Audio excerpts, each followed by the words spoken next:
Hello class. आज हम start करने वाले हमारा मैथ्स 2 का चैप्टर नंबर 2, जिसका नाम है पाइथागोरस थ्योरम, है ना।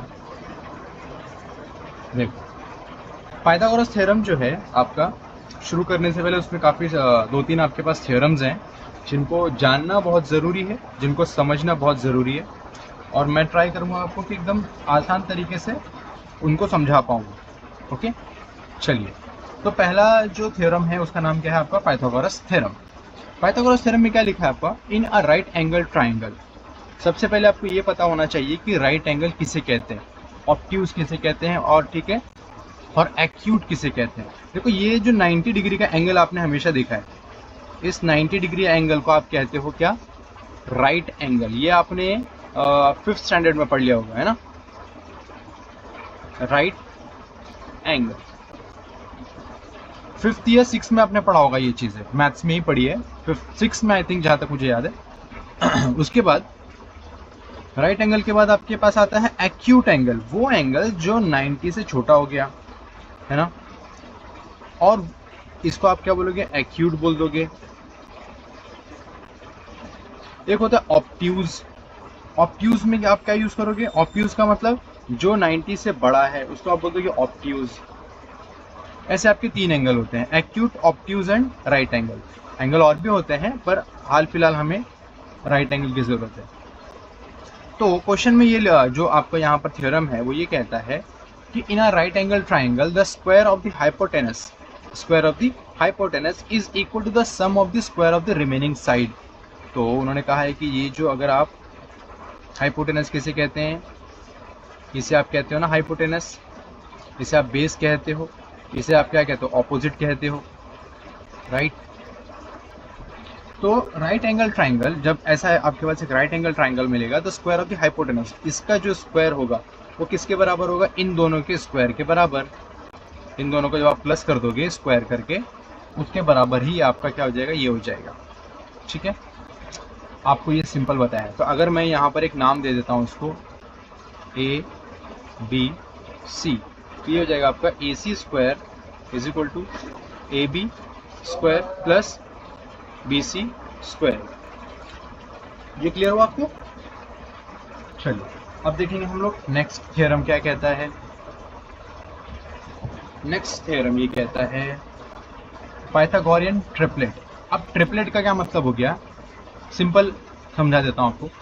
इन a triplet of the natural number, if the square of the largest number is equal to the sum of the square of the remaining 2 numbers. जैसा यहाँ पर आपको मान के चलो, यहाँ पर लिखा है 5, 3 और 2। तो ये यहाँ पर ट्रिपलेट में जो, जब भी आपको ऐसा ट्रिपलेट वाले क्वेश्चंस आएंगे तो उसमें ध्यान रखना कि जो सबसे बड़ा वाला नंबर होगा ना, जैसे कि यहाँ पर 5 है, तो 5 का जो स्क्वायर होगा वो 3 का स्क्वायर प्लस 2 का स्क्वायर के बराबर होगा। ऐसा ट्रिपलेट का थ्योरम है। तो यहाँ पर हो जाएगा 25 इज इक्वल टू 3 का स्क्वायर कितना हो जाएगा? 9 प्लस 2 का स्क्वायर कितना हो जाएगा? 4। अब 9 प्लस 4 कितना हो जाएगा? 13। तो क्या ये इक्वल हो रहा है? तो ये तो इक्वल नहीं हुआ। इक्वल नहीं हुआ, इसका मतलब ये क्या है? पाइथागोरन ट्रिपलेट नहीं है। ये जो है पाइथागोरन ट्रिपलेट नहीं है। जब भी आपको नंबर ऐड करने पर 25 मिल जाएगा, स्क्वायर करने के बाद जब आप उनको ऐड करोगे और आपको 25 मिल गया, इसका मतलब वो पाइथागोरन ट्रिपलेट है। यहाँ तक क्लियर होगी बात? अब बढ़ते हैं आगे। ये था आपका पाइथागोरन ट्रिपलेट, वही लिखा है आपको ऊपर भी, ठीक है। चलिए, अब प्रॉपर्टी पे आ जाते हैं हम लोग। 30, 60, 90 एंगल की एक प्रॉपर्टी है। जब भी कोई, जैसे यहाँ पर आपको दिया है तो मुझे नया ट्राइंगल बनाने की जरूरत नहीं, मैं आपको इसी पे समझा देता हूँ। देखो, if acute angle of right angle triangle are 30 and 60, ठीक है। एक्यूट का मतलब क्या होता है? 90 डिग्री से छोटा। Then the side opposite 30 degree angle का जो ऑपोजिट साइड होगा is the half of the hypotenuse.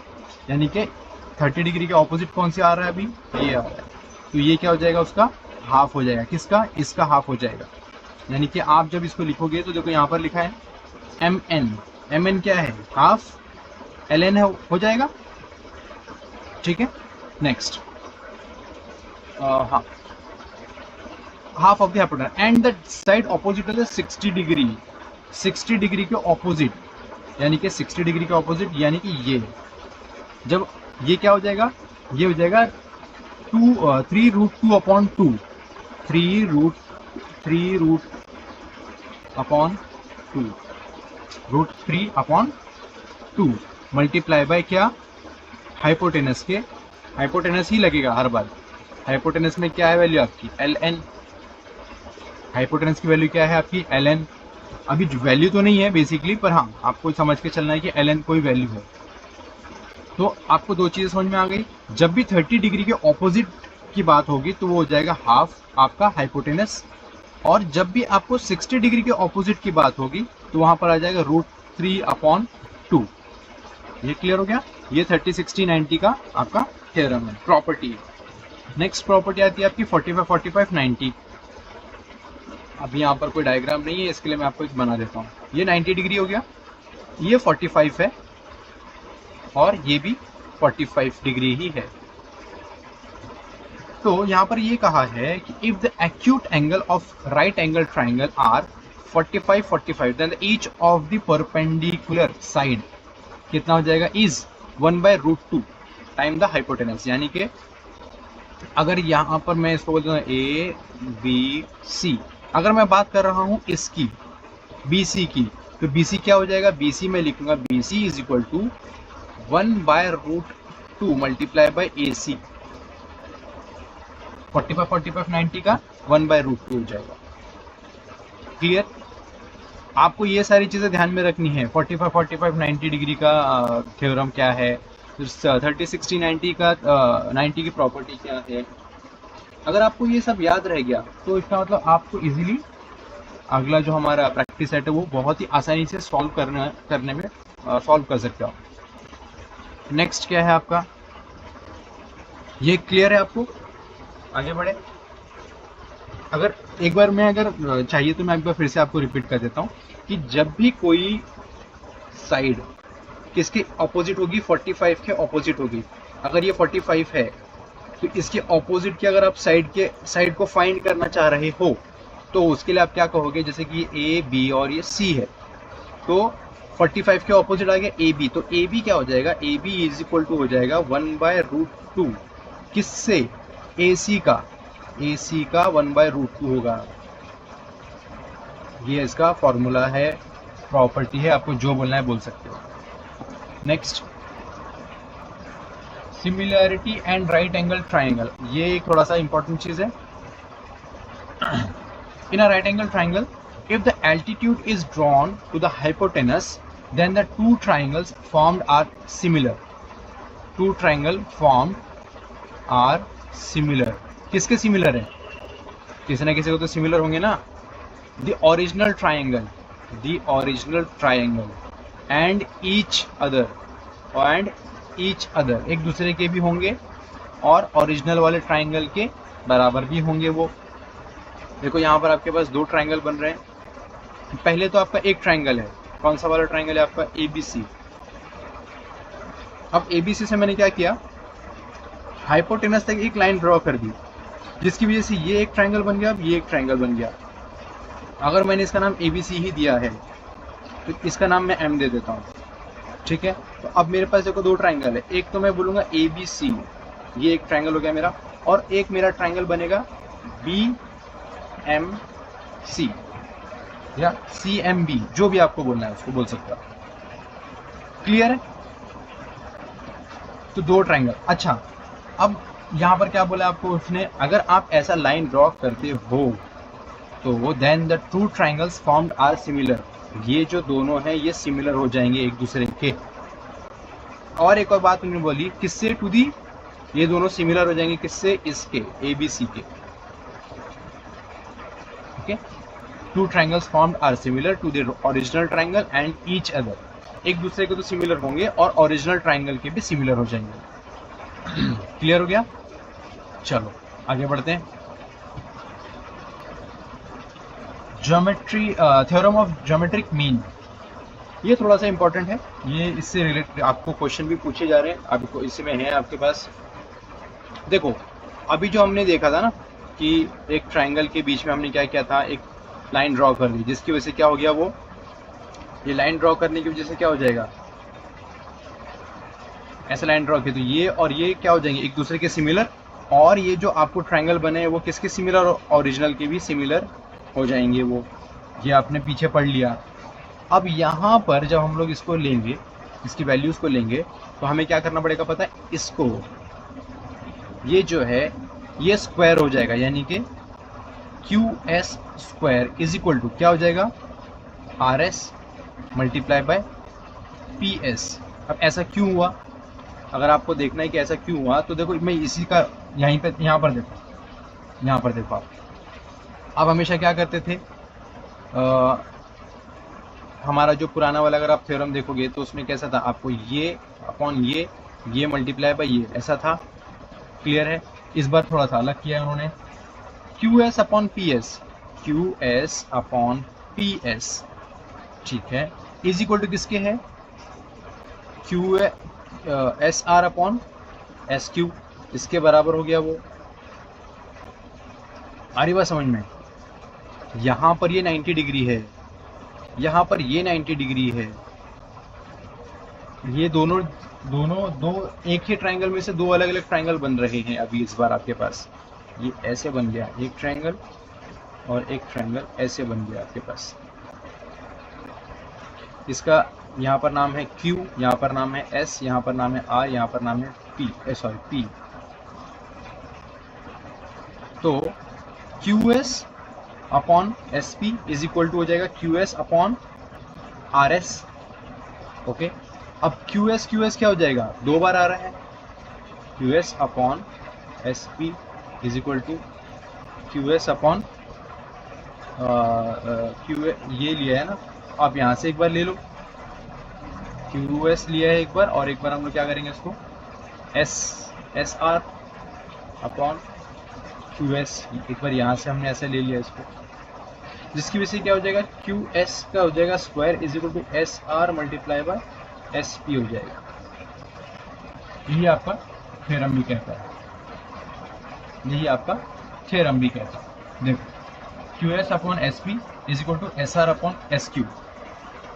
अब ये जब दोनों क्रॉस मल्टीप्लिकेशन में जाएंगे, और ये जब दोनों क्रॉस मल्टीप्लिकेशन में जाएंगे, ये हो जाएगा QS का square is equal to SP multiply by SR।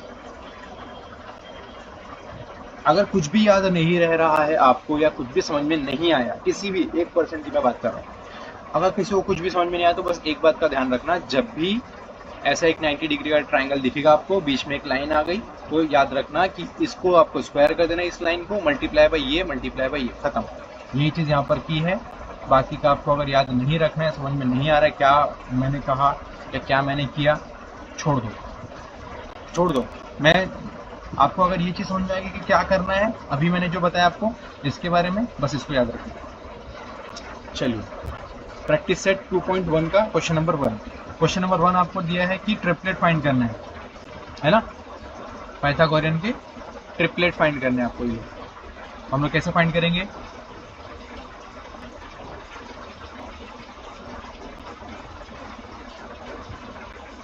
तो यहाँ पर सबसे पहले मैंने क्या बताया था आपको, बड़ा नंबर लेना है। जैसे कि क्वेश्चन नंबर 1 है आपका, वहाँ पर आपके पास है 3, 5, 4। तो जो बड़ा नंबर है यानी कि 5, ये जो दोनों हैं 3 और 4, ये दोनों क्या होने चाहिए, 5 के स्क्वायर के बराबर होने चाहिए, इन दोनों का स्क्वायर। तो आप यहाँ पर लिख दो 5 इज इक्वल टू 3 प्लस 4, और दोनों के ऊपर लगा दोगे, सबके ऊपर लगा दोगे स्क्वायर, जिसकी वजह से हो जाएगा आपका 25 is equal to 9 plus 16, right.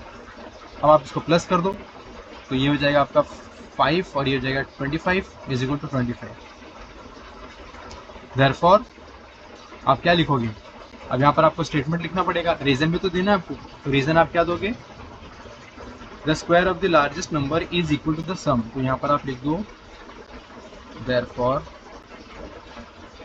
The square, ये आपको लिखना पड़ेगा, square of the largest number is equal to the sum of the sum of the square of other number।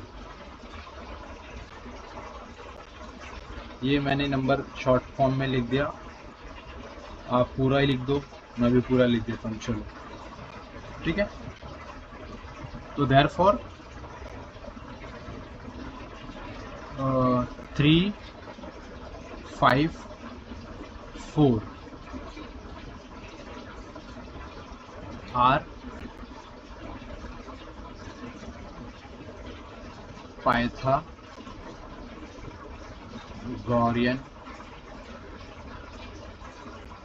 Triplets. ठीक है, ये था आपका क्वेश्चन नंबर 1। अब देखेंगे हम लोग क्वेश्चन नंबर 2। अब मैं इसी को यहीं पे रब करके क्या करूँगा, क्वेश्चन सारे यहीं पे लिखने वाला हूँ। ठीक है, क्योंकि आपका जो स्टेटमेंट है वो तो सेम ही रहने वाला है ना। चलो क्वेश्चन नंबर 2 क्या कहता है आपका, देख लेते हैं। 4, 9, 12।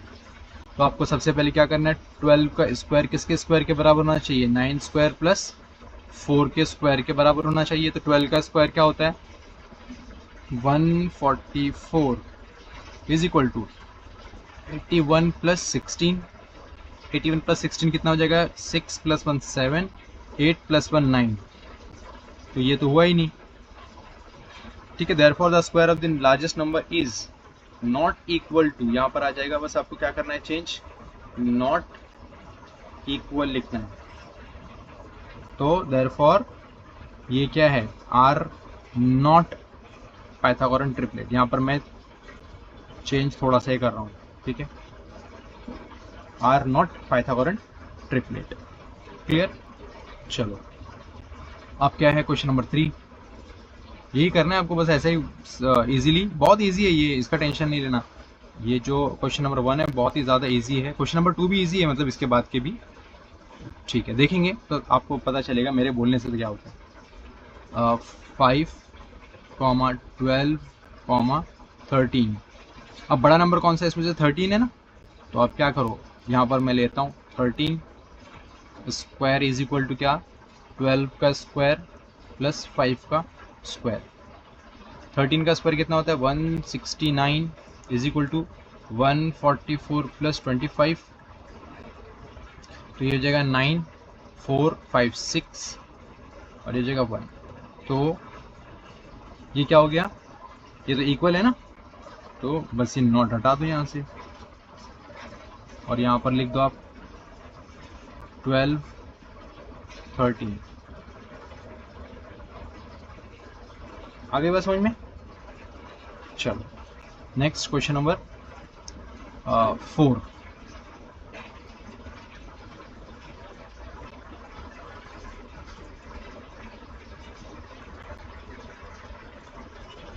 का क्या लिखा है आपका, क्वेश्चन है 24, 70, 74। अब मैं काम करता हूँ ना, नीचे पहले ही इसको चेंज कर देता हूँ, फिर मैं भूल जाऊंगा या नहीं लिखूंगा तो फिर आप बोलोगे कि पुराना वाला ही लिख दिया मैंने नंबर। पता चला आपने भी ऐसी कॉपी कर लोगे, फिर यहाँ से नहीं करोगे मुझे पता है, पर फिर भी। चलो सबसे बड़ा नंबर कौन सा है, 74 का स्क्वायर, 70 का स्क्वायर प्लस 24 का स्क्वायर। 74 का स्क्वायर कर लेंगे यहाँ पर, 74 का स्क्वायर, 74 का ये 4 का पहले करेंगे ना, 4 का हो जाएगा 16, 1 कैरी, 7 2 7 4 28, 28 2 कितना हो जाएगा, 56 प्लस 1 57। तो 57 का 7 लिख दोगे, 5 कैरी कर दोगे, 7 का हो जाएगा कितना, 49, 49 प्लस 1 50 और बचा क्या 54। तो ये हो जाएगा 54। तो 74 का स्क्वायर कितना हो जाएगा, 5, 4, 7, 6। अब जिनको पता है कि मैंने कैसे किया अच्छी बात है, जिनको नहीं पता है वो जाके देख लेना वीडियो, ठीक है, पता चल जाएगा शॉर्टकट। अब देखो 7 का स्क्वायर कितना होता है 49, तो आप सीधा सीधा यहाँ पर लिखो 49 और 2 0 ऐड कर दो, है ना, प्लस 24 का स्क्वायर कितना होता है 576, ये तो याद ही हो गया होगा, या नहीं हुआ होगा तो याद हो जाएगा आपको। अब हम दोनों, हमें क्या करना है, इनको प्लस करना है इन दोनों को। अब इनको क्या करेंगे, हम प्लस करेंगे तो ये हो जाएगा 6 7 9 प्लस 1 10 बचा 4, ये हो जाएगा 1 5, तो ये हो जाएगा 54। यस, हो रहा है, हो गया, है ना। तो ये जो है ये क्या है, आर पाइथागोरन ट्रिपलेट। क्लियर। चलो नेक्स्ट क्वेश्चन नंबर 5 करेंगे।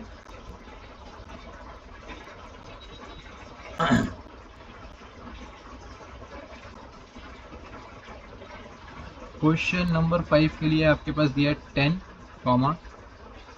24, 27। अब सबसे बड़ा नंबर इसमें क्या है 27, तो आप 27 का स्क्वायर करोगे इज इक्वल टू 24 का स्क्वायर करोगे प्लस 10 का स्क्वायर कर दोगे।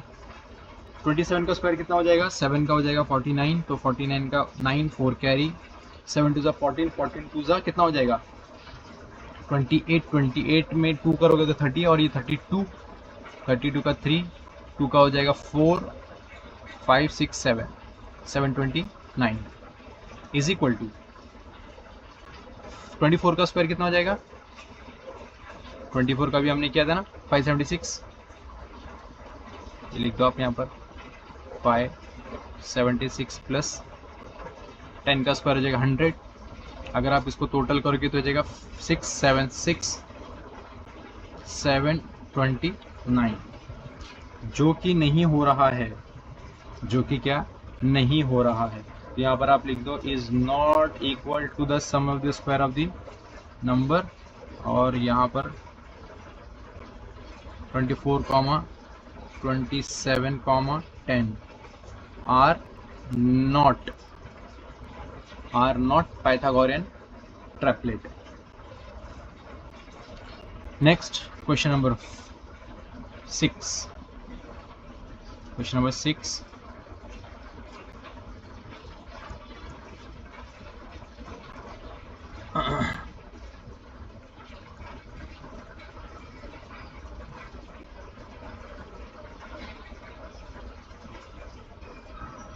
क्या कहा है क्वेश्चन नंबर 6 में 11, 60, 61। तो आप सबसे बड़े नंबर को लोगे 61 का स्क्वायर इज इक्वल टू 60 का स्क्वायर प्लस 11 का स्क्वायर। अब 61 का स्क्वायर क्या हो जाएगा, 1 का स्क्वायर हो जाएगा 1, 1 6 ज़ा 6, 6 2 ज़ा 12, 12 का 2, 1 कैरी, 36 प्लस 1 37, तो ये हो जाएगा 37 21 इज इक्वल टू 36 20 प्लस 11 का कितना होता है 121। अब इसको प्लस कर दो आप, तो 21 तो सेम रहेगा, ये हो जाएगा 7, ये हो जाएगा 3। तो अगर आप देखोगे तो 3 7 21 आ गया। तो ये क्या है, यस ये लोग ये आपके पाइथागोरन ट्रिपलेट्स हैं। तो आप यहाँ पर नीचे ब्रैकेट में लिख दें देयरफॉर 11 60 61 आर पाइथागोरियन ट्रिपलेट। समझ में आ गई बात। यही था आपका प्रैक्टिस सेट 2.1 का क्वेश्चन नंबर 1। क्वेश्चन नंबर 2 हम लोग नेक्स्ट लेक्चर में देखेंगे, ठीक है। आज के लिए इतना रखते हैं। जितने भी थ्योरम्स वगैरह है एक बार आप रिपीट कर लेना।